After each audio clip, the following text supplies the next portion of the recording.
Jesus desça sobre nós, permaneça em nossos corações. Sejam todos bem-vindos. Aos nossos irmãos também conectados no canal Alimento da Alma, agradecemos pela presença, que Jesus os abençoe. Aos nossos irmãos conectados no canal do YouTube do Centro Espírita Semeador, também agradecemos a participação e a presença. Hoje daremos continuidade ao nosso quarto MEAC, Mesa Espírita Allan Kardec. E para iniciarmos, para abrirmos essa noite com chave de ouro, vamos ouvir e cantar junto com o nosso coral Semeador de Luz.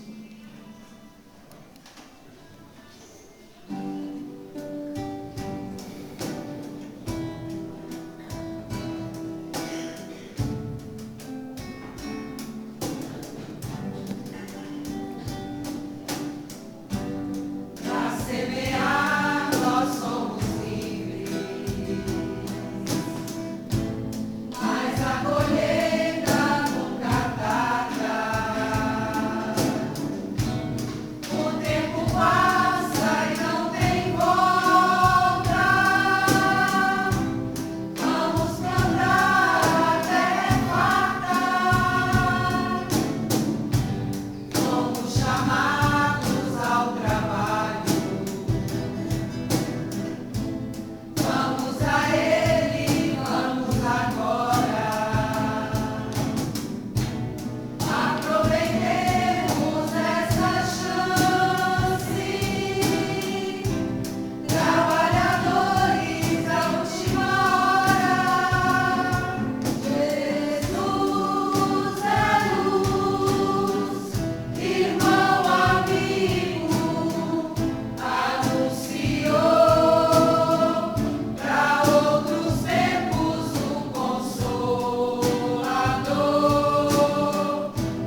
Muito lindo, muito obrigado, Coral Semeador de Luz.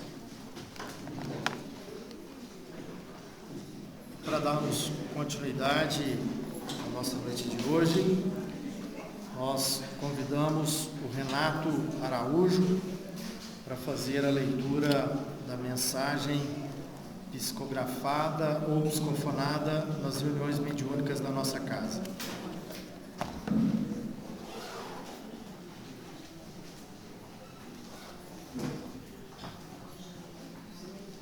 Boa noite a todos. Vou ler a mensagem que foi psicografada. Boa noite, amados irmãos queridos de alma. Com que alegria que nos encontramos uma vez mais para sempre trazermos a boa nova do Cristo. Quando Jesus caminhou por este planeta, distribuiu tantos sorrisos, tantos olhares acolhedores, chamou para si a multidão, não de famintos somente do corpo, mas sobretudo os famintos da alma. E hoje, esses ventos da Boa Nova sopram com mais força. Se fazem ouvir no silêncio dos corações que anseiam amar, que buscam em meio a tantas adversidades florescer de forma simples, perfumando vidas, colorindo almas. Ah, meus amados, o maior antídoto para a tristeza que assola o mundo, para a angústia e o medo que parecem tomar conta de todos, é o pensamento que nos conecta à divindade, a Deus nosso Pai, que nos traz a confiança de buscarmos em nós mesmos ideias a melhores ações, de buscarmos na filosofia do amor a alegria de viver. Ah, amados, elevem os vossos pensamentos, buscamos o imo da alma, esse sentimento que nos liga ao Pai, que nos dá certeza de que amanhã tudo brilhará, tudo será como nos foi prometido, e esse pensamento vos sustentará nas dificuldades do momento, os fazendo caminhar com passos firmes e fortes, pela senda da caridade, a caridade verdadeira, que nos traz alegria genuína, que liberta nossas almas, porque nos faz sempre enxergar a vida futura. Fiquemos confiantes, em paz, e que nossas ações sejam sempre pautadas nos ensinamentos do Cristo.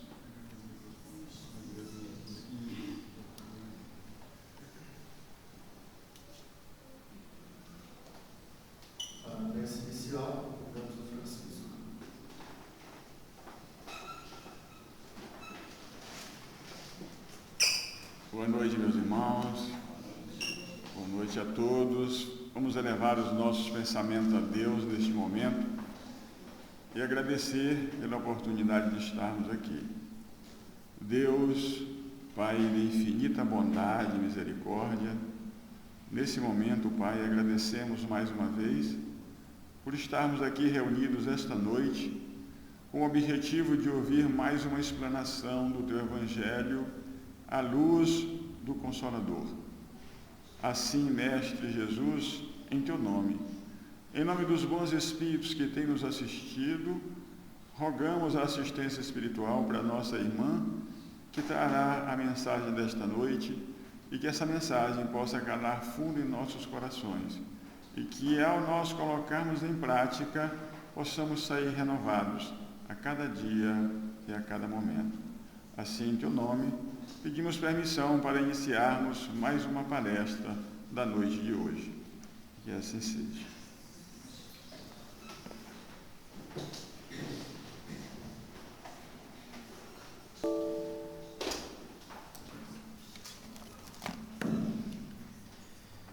E passando para o tema da noite de hoje, objeto do nosso estudo, o tema é Espiritismo Consolador. E quem nos auxiliará no entendimento desse tema é a palestrante da nossa casa, Ana Cristina Tanus. Ana Cristina, que Jesus te abençoe.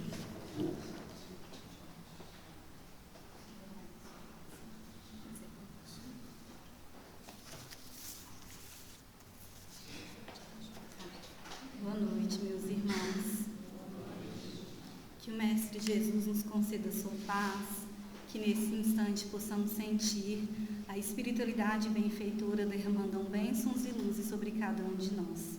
E hoje nós vamos tratar de um tema belíssimo, né, que é o Espiritismo Consolador. E o sentimento hoje é de gratidão porque nós temos a oportunidade de sempre rever a nossa doutrina, a doutrina que é a mais pura expressão do cristianismo redivivo. E também essa gratidão por Kardec ter enfrentado tantos infortúnios, ter enfrentado tantas situações adversas para trazer até nós o Espiritismo Consolador, para divulgar essa doutrina que hoje nós temos conosco. Então, para a gente falar de Consolador e de Consolador prometido, vamos iniciar com uma simples reflexão. O que estamos hoje fazendo exatamente aqui, nesse instante, nesta casa, se não buscando algum tipo de consolação? Que seja ela um consolo por algo que sofremos, um reconforto, talvez uma forma de acolhimento, de esperança ou mesmo de misericórdia. São palavras, são sentimentos que aludem à questão do Consolador.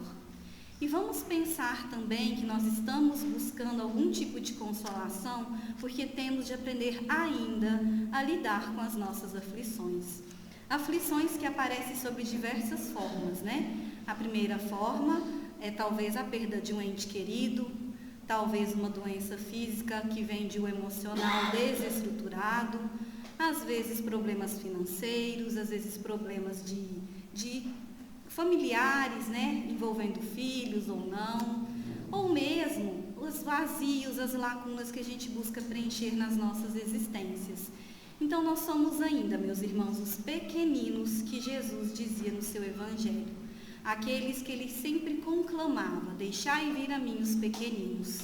E é João, evangelista, no Evangelho segundo o Espiritismo, que vai nos dizer que Jesus queria que os homens se entregassem a ele com confiança desses pequenos seres de passos vacilantes. Então, o que ele quer dizer com isso? Que nós ainda estamos enfrentando muitas aflições.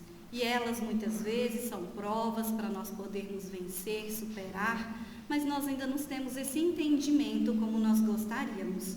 E é Jesus, então, que se coloca como esse Consolador, que vem trazer para nós essa mensagem divina. E ele diz que a cura para todas essas aflições já se encontra naquilo que Deus gravou em nós, que é o amor, esse fogo sagrado, esse fogo divino. Ali Jesus vai dizer que é a cura, que é o bálsamo mesmo, que nos leva inclusive ao amor pleno, que é a caridade. E aí ele vai trazer para nós, só esse amor consegue arrebatar as chagas do coração. E é isso mesmo, meus irmãos. Quando a gente vai então falar de consolação, nós vamos falar naturalmente daquilo que a gente geralmente prevê quando acontece o ato de consolação. Então, certamente nós iremos, quando formos consolados ou quando nós formos consolar, ter de lidar muito com essas virtudes que estão aí para vocês: piedade, resignação, humildade e caridade, porque elas acompanham o ato da consolação. Assim Jesus fazia quando ele consolava os irmãos em sofrimento. Nós vamos ver, inclusive, 3 perguntas que vão, de repente, passar pela nossa mente quando a gente fala da consolação. Perguntas que são necessárias para a gente refletir no nosso dia a dia. A primeira delas: será que o Espiritismo é a única via de consolação? A outra: como ele consola? Como o Espiritismo consola? E a outra: como nós estamos nos relacionando com essa mensagem consoladora. Então vamos buscar hoje no estudo, pensar um pouco a respeito disso, lembrando que aquelas virtudes irão sinalizar como nós estamos lidando com essa mensagem consoladora, a mensagem que vem com o Espiritismo. E aí a gente vai refletir então, antes das 3 questões, sobre o que significa consolador. Nós vamos pesquisar, e consolador admite a origem, né, de 2 formas. Uma é a latina e a outra é a hebraica.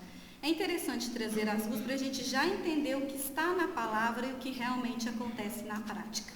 Consolador, segundo a origem latina, vem da palavra com, né, consolare, que é a junção de com mais solare. Com significa junto, e solare, suavizar. Solare, abrandar, reconfortar, aliviar. Por que é interessante a gente observar a origem dessa palavra? Porque na própria palavra já está o estar junto para aliviar, o estar junto para consolar. E aí a gente já vê, inclusive, uma questão que consolar não é simplesmente a presença física, mas a presença espiritual. A doação verdadeira é quando eu estou diante do meu irmão, se estou consolando, oferecendo a ele tudo aquilo que eu já tenho. E se eu estou sendo consolado, recebendo desse irmão aquilo que ele já conquistou de virtude. E também nós vamos encontrar nessa palavra consolador, segundo a origem latina, uma força que nos impulsiona, porque sempre na consolação nós vamos perceber essa situação que nós estamos no sofrimento, mas em um determinado momento somos impulsionados a sair dele. É a consolação que nos permite isso. Depois nós vamos ter essa palavra advinda do hebraico, que é talvez aquela que mais se aproxima de como Jesus a compreendia e como ele realmente a trabalhou no seu momento, né, no momento que ela esteve aqui conosco na terra. E aí vai admitir 5 possíveis significações: aconselhador, intercessor, fortalecedor, acolhedor e defensor. E o mais interessante é que vem da palavra paracleto, que significa tudo isso. E que a gente vai ver, inclusive, no Evangelho de João, segundo algumas traduções, essa palavra. E aí a gente vai ver, quando Jesus foi aconselhador, quando ele nos trouxe essas palavras que, segundo ele, são a verdade em todos os tempos. Quando que Jesus foi o intercessor? Quando ele foi o médium de Deus, aquele que veio direto da parte do Pai nos trazer a mensagem divina. Quando Jesus foi o fortalecedor, quando ele trouxe um princípio máximo, que segundo Allan Kardec, lá nos primeiros capítulos, sem esse ensinamento não entenderíamos nada de Jesus, vida futura. Vida futura é o princípio máximo para a gente entender todos os ensinamentos de Jesus, fortalecendo a nossa visão para esse futuro. O que Jesus vai ser também um acolhedor? Todo o tempo que Jesus esteve passando pelas pessoas, o que ele mais fazia era acolher, com o seu olhar meigo, com as suas palavras, com os seus gestos, com a sua forma de amar. Quando Jesus foi defensor, não só defensor de nós, mas defensor de mostrar para nós que nós somos os responsáveis, que os maiores inimigos nossos não estão fora, mas sim dentro de nós, as nossas inferioridades. E ele mostrou como nós podemos canalizar cada uma delas e transformá-las. Então a gente vai vendo que esse sentido é o sentido que Jesus trabalhou, e é o sentido que os seus discípulos também vão dar consequência, vão dar seguimento. E aí a gente vai ver Kardec, no capítulo 1 do Evangelho segundo o Espiritismo, dizer uma coisa muito importante. Jesus não era simplesmente um legislador, e nem tampouco aquele que viria só dar o cumprimento da lei. Ele era uma autoridade toda moral, porque ele era um espírito de elevada ordem. Estava ali também a figura do Consolador. Então Jesus já era esse Consolador, já vinha para dizer aos homens que a felicidade não estava na terra, porque estava no reino dos céus, e caberia a cada um de nós fazer esse exercício para chegarmos até o Pai. Então são inúmeras as passagens evangélicas que a gente vai encontrar Jesus sendo esse Consolador. Inúmeras mostrando que esse amor que ele transbordava, irrestrito, incondicional, ele não condenava, ele jamais julgava. Então ele realmente deixava para essas pessoas o que era o sentido da consolação. E aí ele sabia que certamente essas pessoas sentiriam falta disso, se sentiriam abandonados, se sentiriam órfãos. Então é quando ele vai nos trazer aquela mensagem que está em João.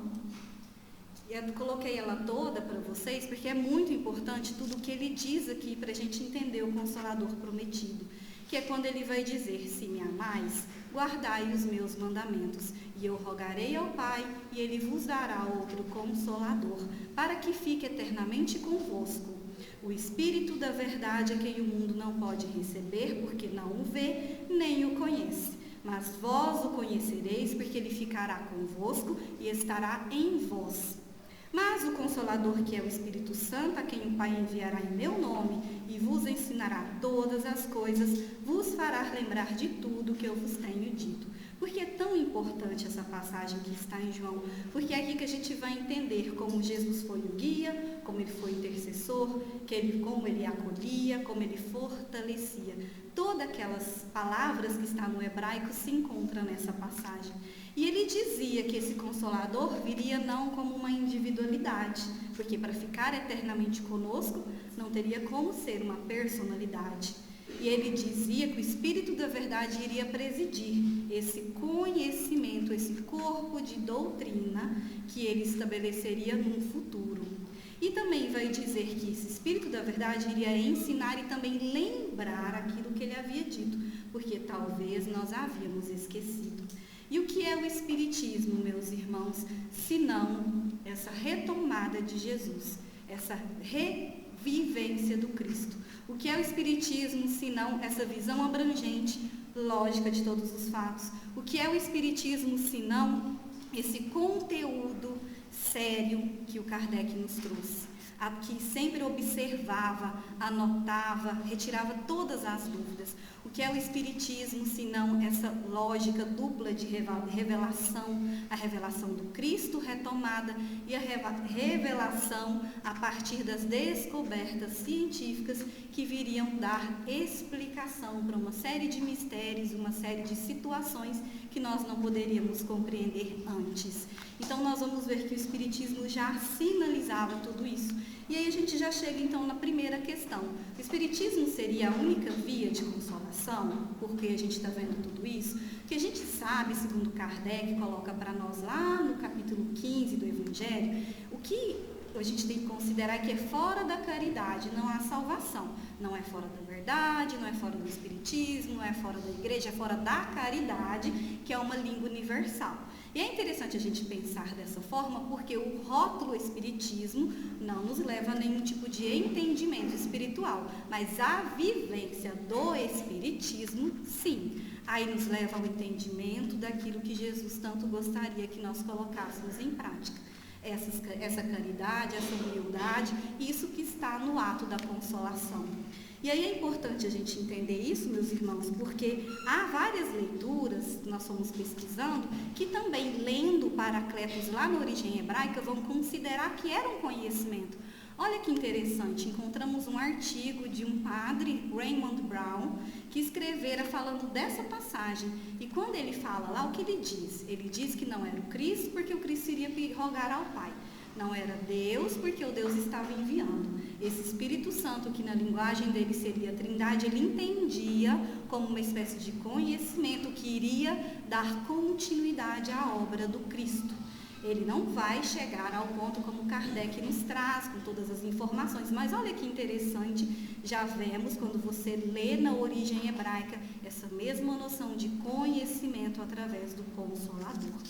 Então nós vamos ver Kardec no capítulo 6 nos dizer que o Espiritismo vem no tempo assinalado cumprir a promessa do Cristo. O Espírito da verdade preside ao seu estabelecimento. Era necessário chegar o momento correto para que esse Consolador prometido estivesse conosco. E aí vai dizer como o Consolador vai agir através do Espiritismo. Vai dar uma suprema consolação a todos que sofrem, ao dar uma causa justa e um objetivo útil a todas as dores. Então o Espiritismo, ele pode não ser a única via, mas ele é uma via sublime, meus irmãos. Uma via sublime porque nós compreendemos as aflições, nós compreendemos o porquê sofremos. E para isso a gente precisa de humildade. De humildade, porque se eu sofro uma aflição, o meu próximo também sofre, ele é meu irmão. É essa disposição íntima de ver o outro como igual. E assim entender que os erros que eu posso ter, ele também pode ter. E a gente realmente somos irmãos em humanidade. No ato da consolação, a humildade, ela é convocada. Por exemplo, Jesus diz, bem-aventurados os pobres em espírito, porque eles serão consolados. O Espiritismo diz, que sem a simplicidade de coração e a humildade de espírito não serão admitidos no reino dos céus. Jesus diz: quem quiser ser o maior, que seja esse o vosso servidor. E o que é que o Espiritismo nos diz? Confirma a teoria pelo exemplo. Os pequenos chegam engrandecidos no plano espiritual e os poderosos muito pequenos.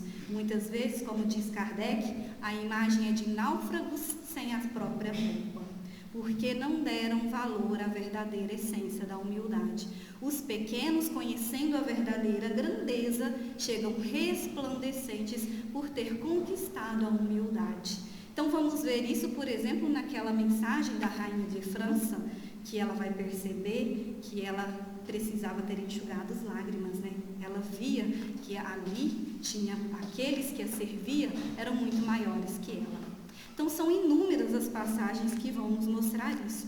Então aí a gente já começa a entender como o Espiritismo nos consola.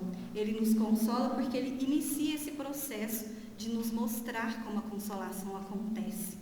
Na primeira questão de O Livro dos Espíritos, o que é Deus? Kardec pergunta, e os Espíritos respondem: é a inteligência suprema, causa primária de todas as coisas. Não é um ser representado com características humanas, que pode ser vingativo, parcial. Não, é uma inteligência, é uma previdência a tudo no universo. É uma harmonia que rege todas as leis do universo. Então vejam por aí a própria consolação, já entendendo desta maneira. E aí a gente chega então a alguns dos pontos que o Espiritismo vai nos trazendo a consolação. Deus, em seus grandes atributos, um dos principais é essa misericórdia infinita na sua justiça e esse amor infinito por cada criatura. A ideia de que nós somos criados simples e ignorantes, portanto não há seres criados totalmente para o mal e nem totalmente para o bem. Então não há penas eternas, nós vamos aos poucos ascendendo na nossa evolução. A reencarnação, que é um princípio básico do Espiritismo e vem nos trazer que é uma jornada de aprendizados nas várias existências sucessivas. O céu e o inferno são estados de consciência, não são lugares específicos, porque justamente vamos ver o relato de espíritos lá no céu e inferno, diante das dores excruciantes que eles sentiam quando eles erravam muito, e o contrário daqueles que já tinham um paraíso na sua consciência.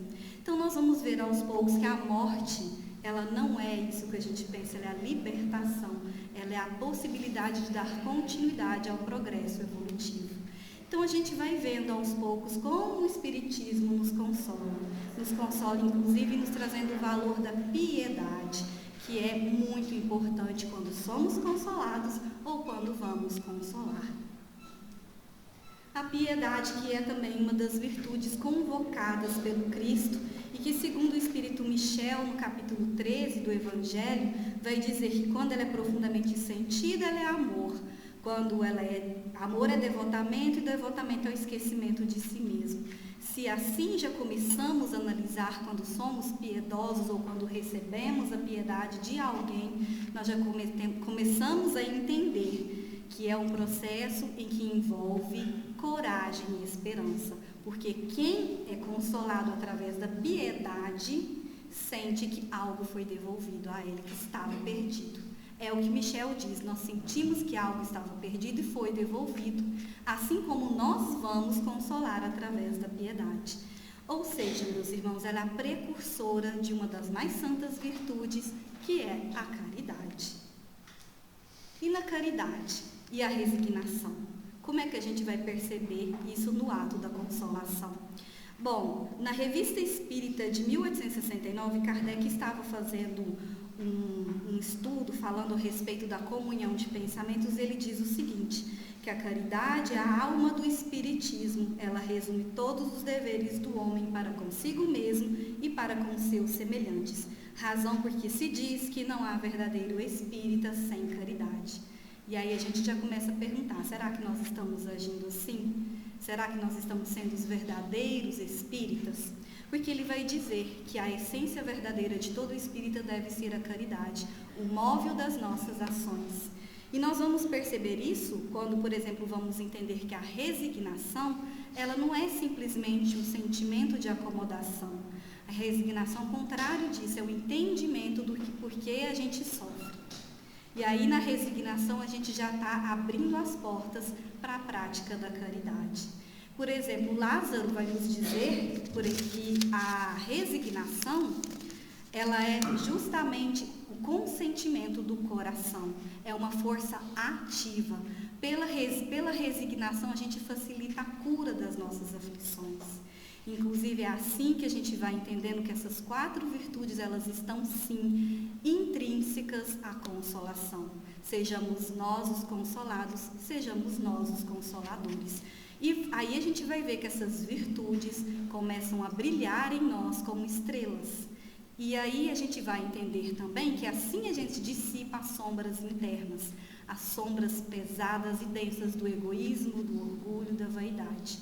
Aí a gente entende que a gente abre possibilidade para florescer sempre novas virtudes que vão sendo convocadas a trabalhar.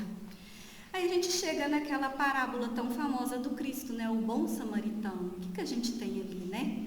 Muito exatamente essa consolação em que encontramos todas essas virtudes. Ele viu o homem caído, ele que era gente de má vida. E os outros 2, conhecedores da lei dos homens e da lei de Deus, passaram ao largo. Ele foi lá com humildade e viu o outro como irmão. Ele foi lá e se apiedou da dor do seu irmão. Ele se resignou, porque ele sabia que era um sofrimento que ele podia aos poucos trabalhar e auxiliá-lo, até que então ele pratica a caridade, levando esse irmão para uma taverna, lhe dá o devido alimento e depois disse que voltaria para saber como ele estava. E aí a gente vê o bom samaritano conseguindo consolar a partir dessas virtudes. E a gente pergunta, né, a terceira questão: como nós estamos nos relacionando então com essa mensagem? Estamos sendo esses instrumentos do alto no momento de consolação? E aí entra aqui uma história verídica, né, que circulou bastante na mídia, que é o Fábio de Mello, que conta numa missa dele, que tem muito a ver com essa história do bom samaritano. Ele foi convidado para ir num almoço na quadra da Mangueira, acho que era o aniversário da Alcione. E ele disse que naquele dia ele foi, se assentou e viu ao longe um travesti chamado Luano olhando para ele. Na hora ele ficou incomodado. E aí o travesti sorria para ele e se aproximou pedindo uma foto. E ele, um pouco desconcertado, levantou e tirou a foto. Depois, ele conta que logo ele saiu com os olhos marejados de lágrimas, porque me parece que ele era um grande admirador do Padre Fábio. O Padre Fábio volta para o seu assento e uma pessoa se aproxima e diz: Padre Fábio, você sabe quem é a Luana? Ah, não, conheci agora. Pois é, ela faz um trabalho tão bonito aqui na Lapa. Você precisa ver, ela trabalha na noite, né? Gente de má vida, né? Como se dizem, né? Como Cristo ensinava o bom samaritano. Mas ela acolhe a todos os moradores que necessitam dela. Drogados, crianças de rua, prostitutas são levadas para sua casa. Ela dá banho, ela simplesmente alimenta essas pessoas. O que aconteceu com o Fábio de Mello? Sentiu o castelo da hipocrisia se desmoronar na cabeça dele. Ele diz isso, ele diz que aquela hora ele sentiu o tamanho da crueldade, de como ele condenou aquele irmão, como ele julgou aquele irmão. E no fim das contas ele complementa: ele era o bom samaritano, que fazia, que consolava de fato segundo Cristo. Eu, mais um conhecedor da lei, que nada faço. Então vamos pensar a respeito disso, meus irmãos. Em que medida essa mensagem consoladora está chegando até nós? É interessante usar o exemplo dele porque ele percebeu depois o que tinha acontecido. Temos de reconhecer os nossos erros e começar a consertar cada um deles. E aí a gente então vai para 3 passagens muito importantes do Evangelho e que a gente vê como que essa consolação acontece quando Cristo a traz para os seus discípulos e como que nós, espíritas, vamos entender isso no Espiritismo. A primeira que está aí para vocês é Mateus capítulo 14, versículos de 22 a 33, que é a passagem de Jesus caminhando sobre as águas. Essa passagem, Jesus se retirava ali rapidamente para orar e os discípulos vão em alto mar. acontece uma grande tempestade, uma tormenta, e eles ficam desorientados. Ao que então Jesus aparece, uma aparição ali, convocando eles. E o interessante é o que Jesus diz: animai-vos, sou eu, não temais. E aí a gente sabe que essa aparição, devido às vezes a uma questão da materialização ou do desdobramento do Cristo, isso, se vocês tiverem interesse, está lá no livro A Gênese, Kardec trabalhando isso sobre os milagres de Jesus. Mas o que é importante hoje a gente anotar aqui é essa fala do Cristo. O que ele está dizendo hoje para a gente? Animai-vos, irmãos, as tempestades de aflições vão aparecer, mas eu estou aqui, eu estou convosco. Então vejam, meus irmãos, quando ele diz animai-vos, eu estou aqui, o Espiritismo diz, a partir do Espírito da Verdade, que os anjos consoladores virão enxugar as nossas lágrimas. É o Espírito da Verdade que diz que aqueles que carregam seus fardos, assistem aos seus irmãos, são os meus bem-amados. Então o Espiritismo está novamente nos trazendo a plena consolação. A outra passagem está em Lucas 8, 43 a 49, que é a passagem da mulher hemorroísa, a mulher com fluxo de sangue. O que a gente tem ali naquela passagem? Nessa passagem nós vamos encontrar exatamente a mulher que já não sabia como conseguir a cura do seu mal e resolve, ao encontro do Cristo, toca nas vestes e naquela hora ela é curada. E o que ele vai dizer? Filha, foi tua fé que te salvou. E aí, o que é o entendimento para nós? Nós somos capazes de nos curar, nós somos capazes, que nós temos essa força, a força que advém desse Consolador. E é o Espírito da Verdade que vai nos dizer que não procureis anures a força e a consolação. Deus dirige aos vossos corações um apelo através do Espiritismo. Escutai-o. Também vamos encontrar na passagem de João, capítulo 20, versículo de 11 a 18, o momento em que Madalena vai ao túmulo e vê que o Cristo já não estava ali. Mas um pouco antes, quando ela não o reconhece, ele vai dizer para ela: mulher, por que choras? Por que choras, mulher? E nós vamos ver Jesus nos dizer: por que choramos, se já temos o Consolador conosco? E aí é o Espiritismo da Verdade que vai dizer: estou convosco e o meu apóstolo vos ensina. Kardec nos mostra como deveremos agir através da doutrina, que ele foi esse codificador. Ele que foi o responsável pela codificação, mas que, como ele mesmo diz, é um trabalho dos espíritos. São os espíritos que traduziram toda a moral de Jesus. O próprio Cristo estava ali na figura do Espírito da Verdade. Presidiu a vinda do Espiritismo Consolador. E é o próprio Espírito da Verdade que diz isso numa mensagem: vinde a mim como outrora, vós que estáis fatigados, e eu vos aliviarei. Ele diz aquilo que ele já dissera antes. Então, o Espiritismo Consolador é Jesus nos dando as mãos. É Jesus nos convocando para nós auxiliarmos, para nós sermos consolados através dessas palavras que reluzem e que elas possam não só ecoar nos nossos corações, elas possam fazer morada definitiva, porque o Cristo Consolador se faz através do Espiritismo. Fiquemos todos com Deus.